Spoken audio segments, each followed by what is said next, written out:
Alright, so bismillahirrahmanirrahim. Assalamualaikum dan selamat pagi. Hari ni Cikgu Yaya nak share dengan awak salah satu topik penting awak kena tahu. Tajuk dia adalah pewarisan ataupun English dia adalah inheritance, which is dia ada dalam dua-dua subjek, bio and also science. Okay, so perkataan waris dekat situ merujuk kepada apa yang kita akan turunkan daripada parents kepada anak. So that's why dia cakap waris lah. Turunkan apa cikgu? Turunkan harta? Bukan. Turunkan maklumat genetik. So contoh kat sini cikgu lukis gambar seorang ayah. Alright, and ayah ni dia berambut kerinting. And then anak dia pula, tengok anak ni cikgu lukis. Okay, so anak ni, rambut lurus lah. Badan lebih kurang sama. So ini adalah anak. Okay, dan kalau tengok rambut dia lurus kan. So probably mungkin ayah ni berkahwin dengan seorang ibu yang rambutnya lurus. Maafkanlah ibu tu kenapa macam tu, tak tahulah kan. Okay, so gabungan genetik ibu dan ayah dia akan menghasilkan anak yang sebegitu. Okay, so kisah dia adalah benda ni sebenarnya kita boleh predict. Maksud cikgu adalah kita boleh tahu dia punya probability genetik anak yang akan terhasil itu melalui rajah skema. So ibu kahwin dengan ayah macam ni, dapat anak begitu. Okay, tapi dia macam mana kita, of course kita tak boleh predict. Kalau rambut macam tu, muka macam tu, kita tak boleh nak predict anak tu akan dapat yang mana satu. Tapi kita boleh tahu apa dia punya peratusan melalui rajah skema. Okay, so sekarang ni cikgu nak tunjuk dekat awak dan cikgu nak ajar awak macam mana cara untuk kita buat rajah skema, yang mana rajah skema tu kalau awak dah belajar, awak akan jumpa dengan beberapa term. So the first one ni awak akan nampak perkataan dia adalah fenotip induk. Induk tu sebenarnya kita refer kepada apa benda yang kita kacukkan ataupun apa benda yang kita kahwinkan. So dalam kes ni ibu dan ayah lah yang kita kahwinkan. So maksudnya kita nak tengok apa trait fizikal ayah dan ibu. So itu yang kita namakan sebagai fenotip. Cikgu suka tengok, nak ingat fenotip tu nak bezakan dengan genotip kejap lagi. Cikgu ambil perkataan F dekat situ. F tu kita refer kepada fizikal. So apa ciri fizikal induk yang kita nak cerita dalam kes ni? Alright, okay. So dalam kes ni cikgu nak cerita pasal rambut. So jenis rambut kan. So rambut ayah kerinting kahwin dengan rambut ibu yang lurus. Okay, so itu adalah ciri fizikal yang kita nampak. Next adalah genotip induk. So genotip induk, okay, kalau awak tengok fenotip benda fizikal yang kita nampak kan. So benda fizikal tu kerinting, lurus, genetik ni ada dalam kromosom. Nampak ke? Tak nampak. So that's why genotip dia adalah maklumat genetik ataupun kod genetik yang diletakkan dalam bentuk huruf. So huruf-huruf yang awak jumpa tu huruf besar, huruf kecil, so semua tu kan. Semua tu sebenarnya merujuk kepada genotip. Okey, cikgu bagi cikgu bagi dia punya maklumat tambahan dekat sini. So kalau kita kata dominant, dominant dia mesti berada dalam bentuk huruf besar. Genetik yang dominant dia mesti berada dalam huruf besar. Untuk resesif dia mesti dalam huruf kecil, dan ciri resesif dia hanya boleh wujud dalam gabungan huruf R kecil, huruf kecil, gabungan huruf kecil. Kalau dominan, dia mesti kena ada gabungan huruf besar. Ada je huruf besar, maksudnya orang tu dia akan dapat trait dominan.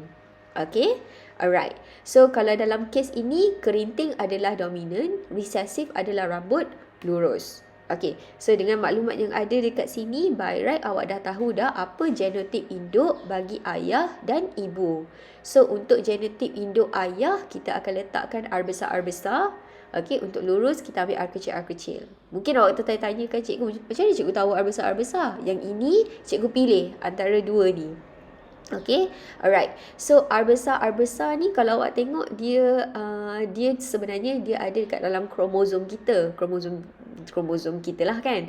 Okay, so sekarang ni kita tengah cerita macam mana nak hasilkan anak. So of course ibu dan ayah ni mestilah kena hasilkan sel pembiakan masing-masing. Ibu hasilkan sel ovum, ayah hasilkan sel sperma. Macam mana cara untuk ibu dan ayah hasilkan sel pembiakan? Mesti kena jalankan meiosis. Maka bila kita buat meiosis dalam rajah skema, meiosis ni dia diwakili oleh garisan warna hijau yang cikgu lukis tu. Nampak kan?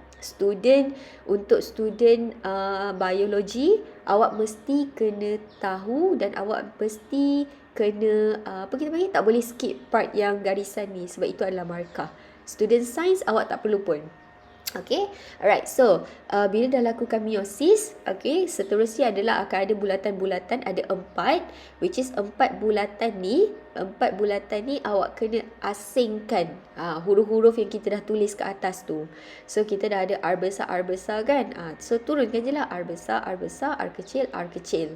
Okay, alright.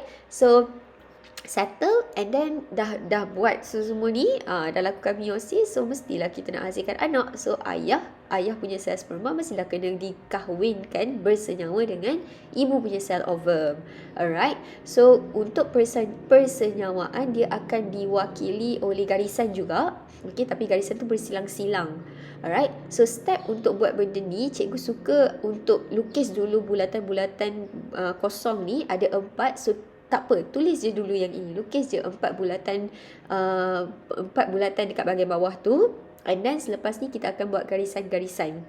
Yang mana awak kena make sure garisan ni dia mestilah menggabungkan di antara ayah punya dengan ibu punya. So cikgu labelkan 1, 2, 3, 4 ABCD supaya awak senang nak nampak dia punya garisan tu ke mana. Alright, so step dia adalah untuk circle yang pertama kita terus pergi ke B. Step circle kedua terus pergi dekat C. Alright, nampak settle. Okay, so untuk yang seterusnya kita ambil ibu punya, nombor 3 pergi dekat A, nombor 4 pergi dekat B. Okay, dah settle buat benda ni. Step yang seterusnya cikgu suka ingatkan pada student adalah kalau bulatan tu dia dah ada 2 gabungan garis tu kan, so dah boleh terus tulis apa dia punya gabungan huruf dekat situ.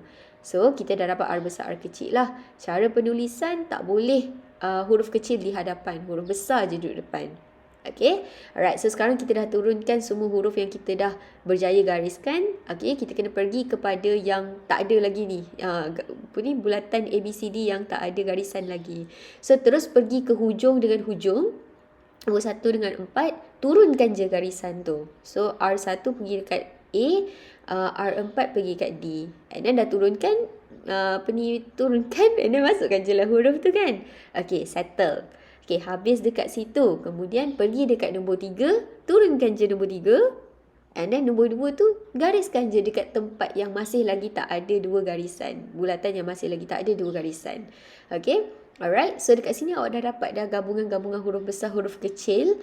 Alright, so by right awak dah ada lah apa kebarangkalian anak, ciri yang akan diturunkan kepada anak. So since ini adalah dalam bentuk huruf, gabungan huruf, maka kita namakan sebagai genotip anak. So fenotip anak kita nak cakap apa ni? Fenotip anak, cuba tengok. Ada huruf besar kan? Membawa maksud anak yang terhasil tu kebarangkalian dia adalah anak tu akan berambut kerinting. Semua anak hasil daripada perkahwinan ibu dan ayah tu tadi dengan maklumat genetik masing-masing tu, semua anak akan mempunyai rambut kerinting. So okay, so dalam belajar skema ni dia suka tanya tentang nisbah fenotip juga tau. Nisbah fenotip lah, So bila kata nisbah, dia mesti kena dalam apa tu kita panggil dalam nombor. Tapi disebabkan oleh dalam kes ni semua sama, so kita hanya sebut je semua rambut kerinting. Kalau kata peratus, so kita kena bagi jawapan kita dalam bentuk peratus. So dalam kes ini 100% anak rambut kerinting. Okay, so kalau kata peratus genotip anak, tak ada pun dia tanya sebenarnya peratus genotip anak. Ada ke peratus genotip anak? Nisbah adalah nisbah genotip anak. So since ini adalah benda yang sama kan, so dia jawapannya akan jadi sama je. Maksud cikgu sebab cuba tengok dekat dalam gabungan tu semua R besar, R kecil. So dia tak complicated sangat.